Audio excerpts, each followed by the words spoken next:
we shall make a start. Thank you to everyone who's joined already. My name's Katie Harrison and I am the marketing manager for Cimteq. I'm just going to go through a few housekeeping points first before we start the presentation.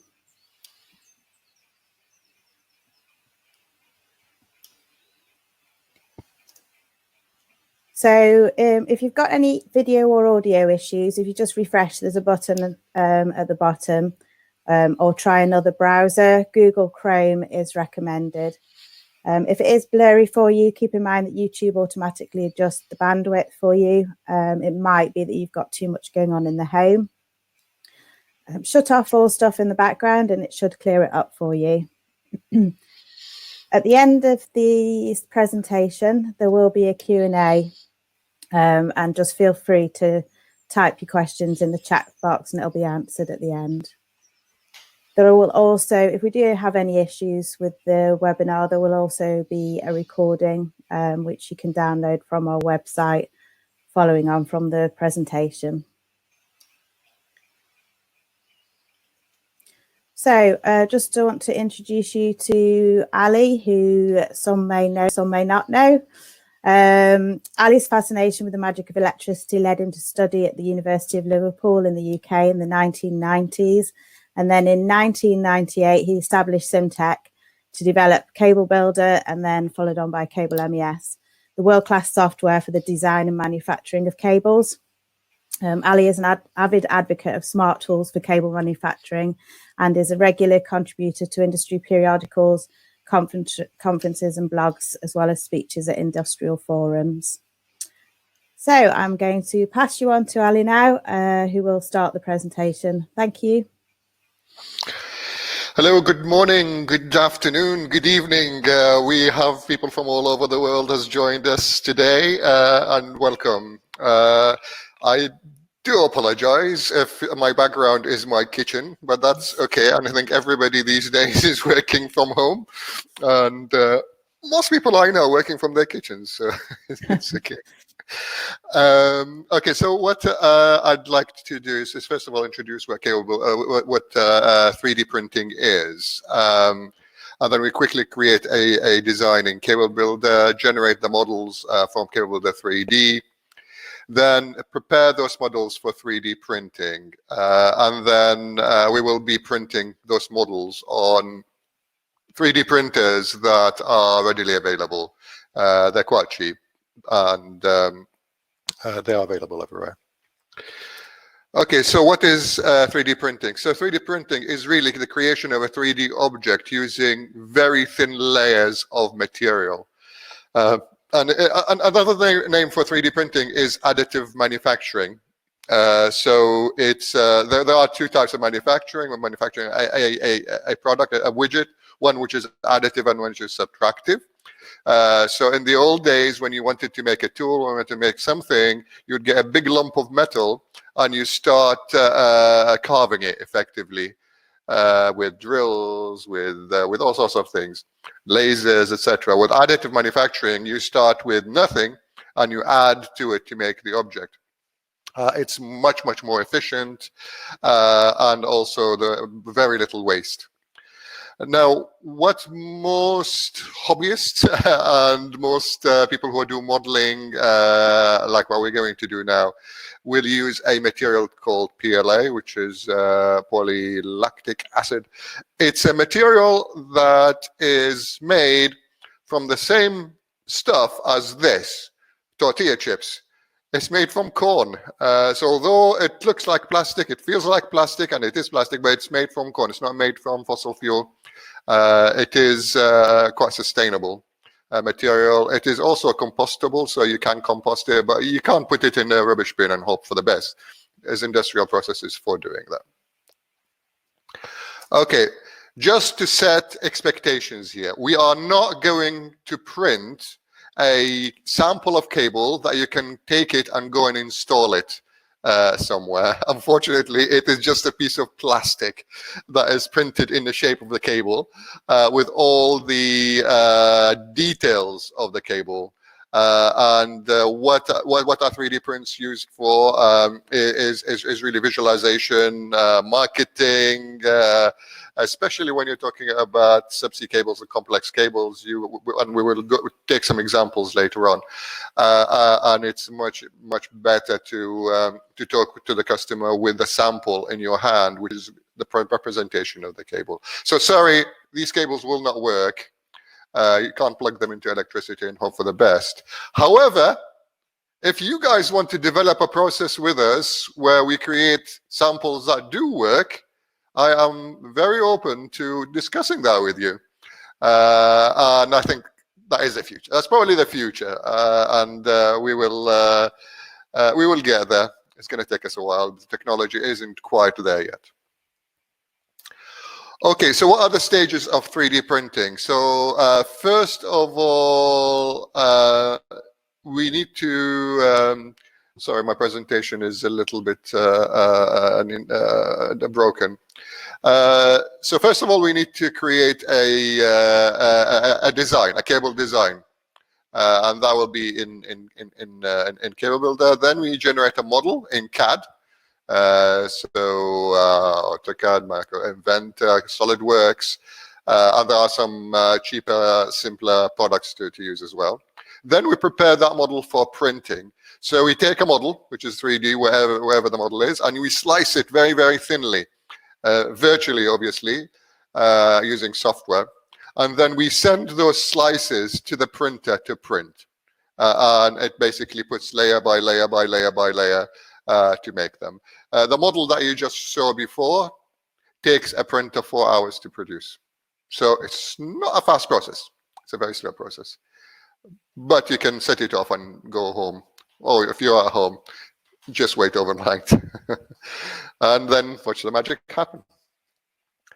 Okay, so show me. So this is as a demo of how, from CableBuilder, if you're a user of CableBuilder, you will recognize this as how CableBuilder works. And we'll take that into take a design and print it. So let's go to CableBuilder. I hope everybody can see my screen. If not, shout, and Katie, or put a chat, and Katie will shout at me or tell me to do something about it. Yeah, we can see it. Thank you, Ali. Okay. Okay, so this is CableBuilder. I think everybody who's used CableBuilder recognizes as this is the front screen, the main screen for searching designs. You can create designs layer by layer, design by design. You can copy a design, create another one, or you can create the design from a wizard. So I'm going to create a design from a wizard. So we go to a new design from wizard, select the material, the design I want to create. So this is multi-core cable. So the system then asks me for a few questions. So let's, I want to, I'll have to give it a name for this design. So I will call it print. I will call it zero print. So it comes at the top. that's why 01. And populate it down. Then I am going to go next. It asks me another question. What size conductor I want? I'll go for 10 square mil. Go next, and it says, well, okay, how many cores do I want? I'll have 4 cores. We'll go next. And it says, do you want armoring in that? Yes, I want armoring. I want it armored. So we'll go next. What color sheath I want, jacket I want? I'll have a yellow one. Finish. Now it's created a design for me. Anybody who's used CableBuilder recognizes this very readily. It's a design in CableBuilder. I can now use this design for quotation, for manufacturing, for all sorts of things that need the data for a design, the bill of materials, the routing, etc. Also from here, I can click a button to generate a drawing. And here you go. Drawing is generated in a cross section. So this is a cross section of the cable. We got our 4 cores. You can have different colors, but in this case, I chose them to be black. And if I wanted that to be in 3D, I click this button, and that will send this model from CableBuilder to CableBuilder 3D. Now, CableBuilder 3D is in fact Autodesk Inventor. It's a 3D modeling tool. You have full capabilities of a CAD package with Autodesk Inventor. And it normally, if you generate a design in Inventor, it will take you an hour, 2 hours to generate. It depends how good you are. By clicking the button, you have to wait a few seconds, maybe 30 seconds, and for it to render the image to actually create all the different parts of the cable in Inventor. And in a few seconds, we have to be a little bit patient here. We should get our cable created.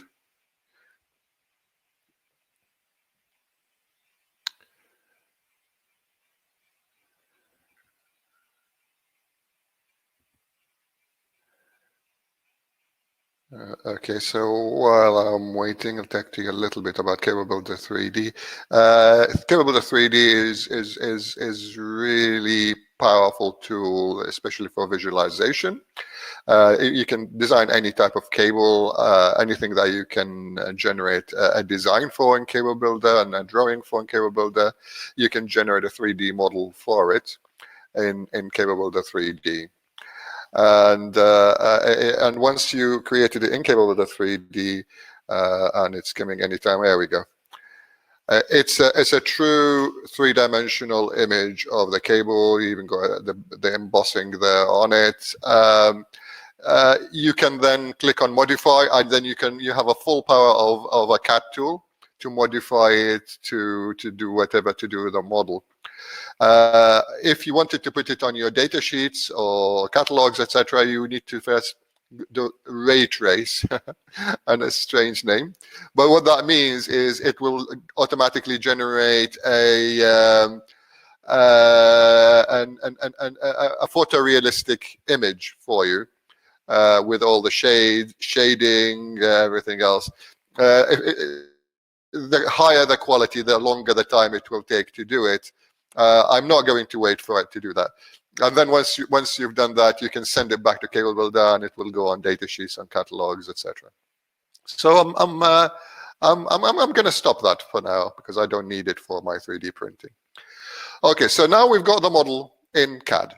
The next thing is I want to export that model. So we go to File, Export, CAD format, a different CAD format, and I want to select an STL file. So STL files are used for 3D printing, and I want to select where to put it. So we will put it on my desktop, and 3D tutorial. There we go, and I'll put it in models here. Okay. Save. So I've now created the STL file. Now, two things you can do now. You can obviously edit the 3D image in Inventor itself, but now I've exported that 3D file to STL. I can also edit it in another editor. There's one that comes with Windows 10. I don't know if you knew that, called 3D Builder. And you can have a good fun with that. You can import it into 3D Builder and also edit it there. But what we're not going to do that. What we're going to do is now we're going to import this into a slicer. Now, a slicer is a software which will take a 3D image and creates those slices that we talked about ready for the printer to print. So I can just simply drag that and drop it onto the slicer window. Now I have my 3D image in a slicer. But okay, it's a little too tall, so I'm going to cut it. So I'm going to cut it, and I just want the top part. So we'll just get to the top part there. And I don't want the bottom part, so I don't want to keep the lower part. And perform the cut, and there you go. We've got a sample that I have cut. So the next thing to do, I don't understand why it's got black bits there, but we'll sort that out later. So the next thing to do is, as I said, is to slice. Is to create those layers. And to do that, you simply click on Slice Now. It will take a few seconds. Okay, now it's created the slices. I can go to Preview, and I can look through the slices to see how if my model has been sliced correctly. But you see, whereas there are solids inside the bedding example, for example, here, it reduces the amount of material automatically that it needs to print. So it's very, very clever piece of software. Okay, so now we have a model that is ready for printing. I export it in G-code. So the G-code is what the printer, the 3D printer will understand. So we'll click on Export G-code, and we just put it somewhere. We'll just put it there. Save it. Okay, so now it has exported it. So the next thing is I want to send that or transport that file that I just created, the G-code, to my printer, my 3D printer. And first of all, I need to put that file onto an SD drive. Some 3D printers, they will connect directly to your PC, and we can send it directly from the PC. It's not recommended if your printer has a SD-ROM, use the SD-ROM, because if your computer crashes halfway through a 4-day print, it's a disaster. So I would always recommend using one of those if you can. Okay, so I'm putting the SD-ROM now in my lab. And I have, there you go. This is what's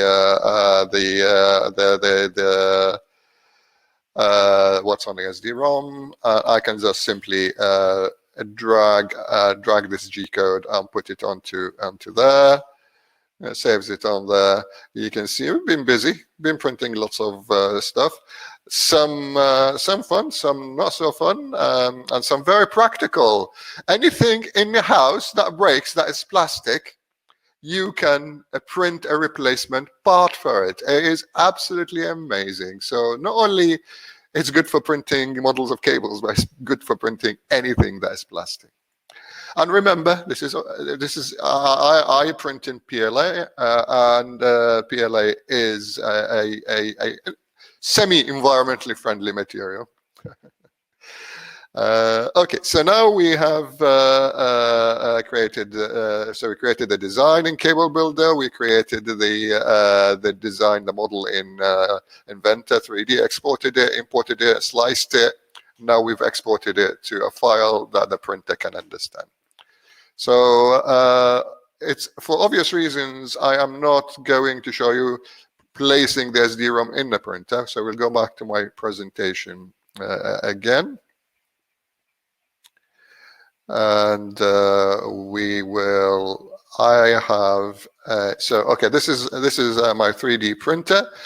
So the SD-ROM goes into the front of it, and you can select which model to print, and it will start printing. So this is a finished product. This is the same design that we looked at before.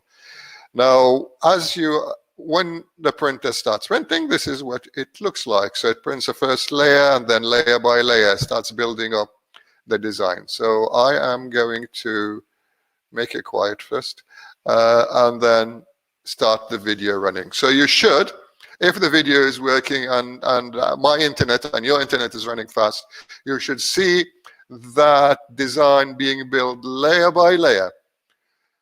As you're building it, the printer is going up and down, left and right, forward and backwards, and eventually you will end up with a model which looks like that. As I said, this took 4 hours to print. So be patient. It's not a quick thing. Okay, so this is printer. Once it's finished, it's you take it off this bed, and then you can use it for whatever purpose you have. Okay, so next I can show you there's some. Okay, that was a simple model that we created or we printed. This is a much more complex model. This is a subsea cable, so you can see lots of different elements in there. You can see electrical elements, you can see pipes for hydraulics, you can see ballasts, you can see all sorts of elements in there. All of these are generated, created in CableBuilder as a design, exported to 3D solid modeling, and then went through the same process as we have gone through just now. Again, it's once you've got the design, it's easy to print by following those simple steps. You can also print in multi-material or multicolor if you like. So these are two models here. You can see our model we printed right at the back there, but these are the two models in the famous orange color of Cimteq. These cores, although they look copper, they're not copper. They're actually copper impregnated PLA plastic. So they do look coppery. You can even polish them, and they will look like shiny copper. I don't have the patience, so hence they're not polished. Unfortunately, they don't conduct. They just look good. But again, for presentations, for samples to customers, these are accurate to the dimensions of the design. So if you want to check if something fits, if this will fit into the oil platform valve and contraptions, then this is it. This is a good way of making sure everything works before you go and start making these cables, which are extremely expensive. Okay, so as I said, sorry, they're not electrically viable yet, but mechanically they are. Oh, Ali, we've got a question. Any size restrictions? The size restriction is not of the design and the modeling. It is the size restriction of the printer itself. I have a small printer, so I can print a diameter of 200 mil by 250 mil. So 250 mil tall, 200 mil diameter. But you can also print parts and then glue them together. That's an alternative. But the bigger the printer, the bigger the model that you can print. Okay, any more questions, Katie? No, that's it. Okay, sorry, I can't see the chat, so you will have to shout at me when there is a chat, please, Katie. Okay, so next, you can have some fun as well with 3D printing. These are designed, believe it or not, except the knight, the horse here, they are all designed in CableBuilder. All these chess pieces are designed in CableBuilder. They are cables and printed in multicolor. And yes, who says you can't have fun in cable design? There you go. That's a nice thing to finish off on. Okay. Any more questions you have for me? Okay, thank you, Ali. So there's an opportunity now for questions and answers. There is two options. There's a hand on the left there if you want to speak. If not, just type in your question in chat. Okay, so we have to go to chat and type in the question there. Yeah. Or wherever your chat is. My chat is in a different place, so because I'm a presenter.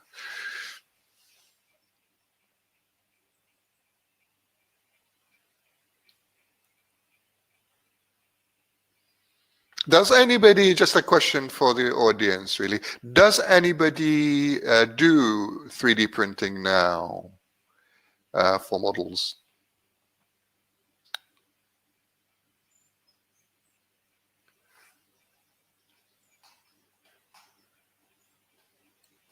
No, nobody does 3D printing. Well, here's an opportunity. If you have CableBuilder already, especially if you have CableBuilder 3D attachment as well, it's very easy, as I showed you now. You need a printer, which is always a good thing, but it is easy. It's easy to do. Ali, have you seen the question from Santosh? No, sorry, I'm a little... the same module is available for flat cables as well. Yes. Any cable you can design in CableBuilder, and you can design flat cables. You can 3D print them. The difference sometimes with flat cables, they usually are elevator cables or something like that, which is fine. You can do it. You can even use a flexible material, so you don't have to use PLA. You can use flexible material as well to print them. PLA is quite solid. And another question. Yeah, do you need multi-layer bill of material to develop 3D drawing of a cable? The current setup for my CableBuilder is horizontal layers. I assume flat bill of material, which prints 2D diagrams.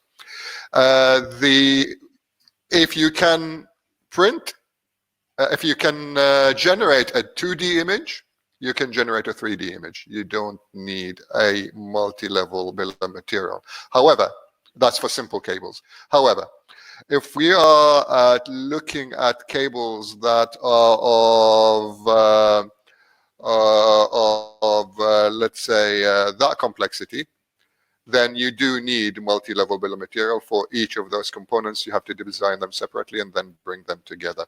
But the 2D cable, the 4-core cable that I showed you, you don't need multi-level bill of material.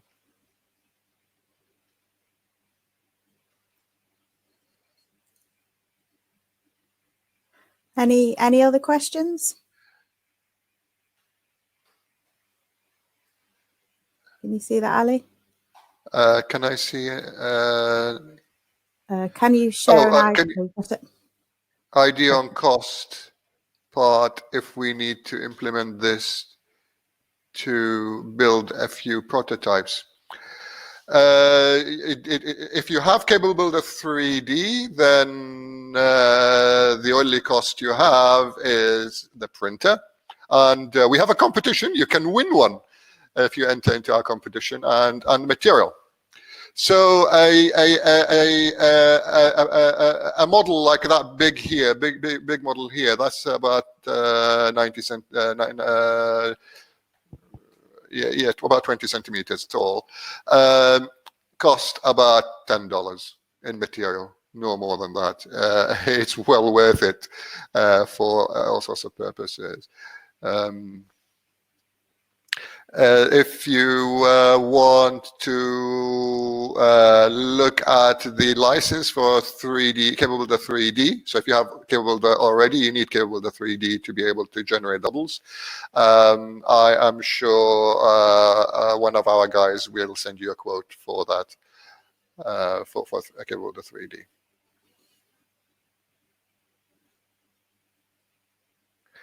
So which is the answer to one of the other questions.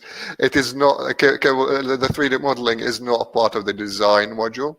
It's an extra module, which is CableBuilder 3D.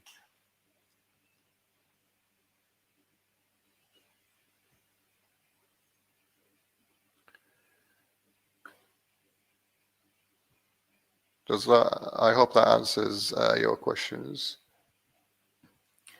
Did you answer the cost of the printer? Yeah. The cost of the printer, this printer that I showed you, cost about maybe between $600 to maybe about $800 US dollars. Material is cheap. It's a filament, so probably I pay maybe about $20 per reel, and a reel is about 1 kilo, 1.5 kilos. It's not expensive at all.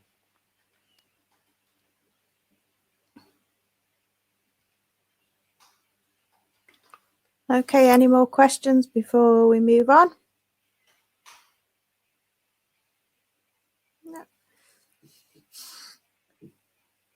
So a recording of this webinar will also be available on the website at the end of today. I will send you a link to the recording on the website, and I will also send you a link to the competition form, so you have an opportunity to enter the competition as well to win the 3D printer. Do you want to add anything, Ali? No, that's it. And a 3D printer is really, as I said before, it isn't just for printing nice models from CableBuilder. You can use it for other purposes as well. It's a good thing to have, if you like. It's an amazing tool. The only thing that is missing from 3D printing is a model that you can go and install, electrically viable model. But as I said, if you guys willing to work with us to develop something for the future, I'm sure the world will thank us. Oh, we've got another question as well, Ali. Does this laser cause hazards to health while it's printing? It doesn't use laser to print. All it uses is heat. It has no laser at all. It's if I just go back to show you the printer itself. Now, you guys are very familiar with extruders. So what happens here is you can't see it. I'm just trying to see to get to maybe a picture that you can see it. What happens is there is a very thin piece of round filament plastic that comes into this. This is the extruder, if you like. And what that does, that just goes round and round in the axis up and down on these threads. And the bed will go backwards and forwards, left and right. And it builds up like that. Now, there are laser printers, there are 3D printers which do use laser, and they are the metallic printers. So these are plastic printers or polymer printers. There's no laser involved. But where you have a metallic printing, what happens with metallic printing? Here, the material comes out of a nozzle and it's extruded layer by layer. With metallic printing, you have a layer of powder, of metal powder, whether it is, you can print in copper as well, or any metal. And then the laser will then melt a layer over that in the powder, and that becomes solid. And then there's another layer of powder, and then the laser prints on it, etc., until you build a solid model, a metallic model. Now, these printers, you don't get to access the laser. The laser is done inside an enclosure. You can probably see from the top of it that it's printing, but you can't actually, there's no way that the laser will reach you. It is all enclosed. But this type of printing, what I've just showed you, is really just using heat and movement. That's it. We've just another comment as well is to if we could share a link or video of the machine working, which we can certainly do. Yes, sure. And I've got some more pictures of the machine, more videos, which I will share with you as well. Yeah, so I'll send those across on the email later on. Sure. Normally, we will have the printer working, producing these models at Wire Düsseldorf, which unfortunately was cancelled, delayed this year. So if you are coming to Wire Düsseldorf in December, we will have this working on our stand.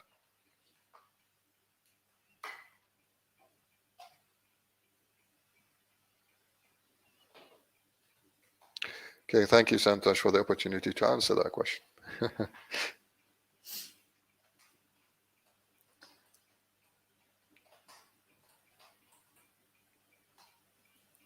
Okay, I don't think we've got any more questions now.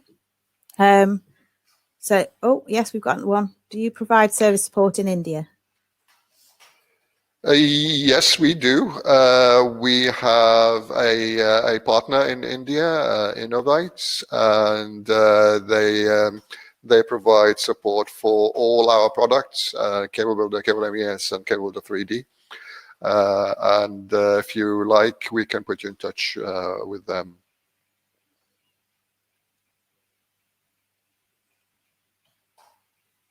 So we have two hubs, India hub through our partner Innovites. Also, we have a China hub, which we are building up now.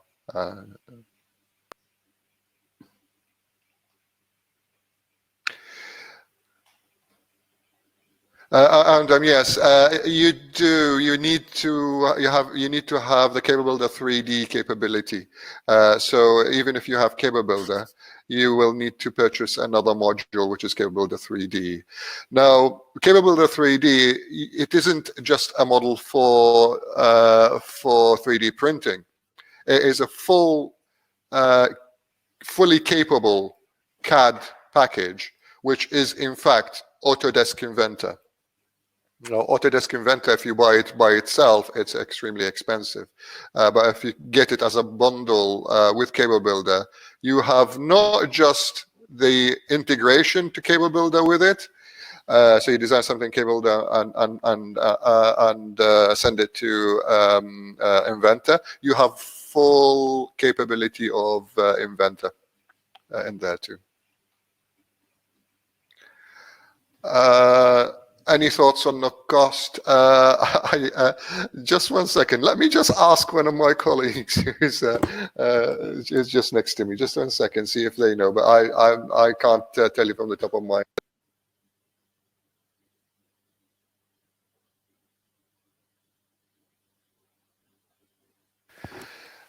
Yeah, I think it is per plant. So CableBuilder 3D is per plant, not per user.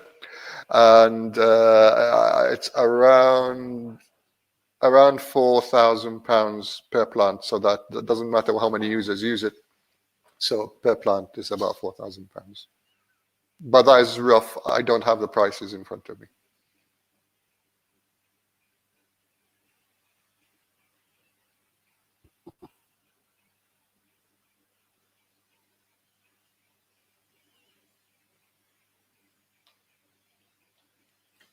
Yeah, any more questions as well, please feel free to send them to either myself or Ali.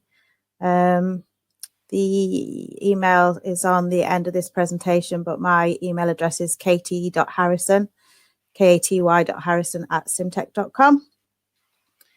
And as I say, we'll be in touch with you at the end of this as well with some more information.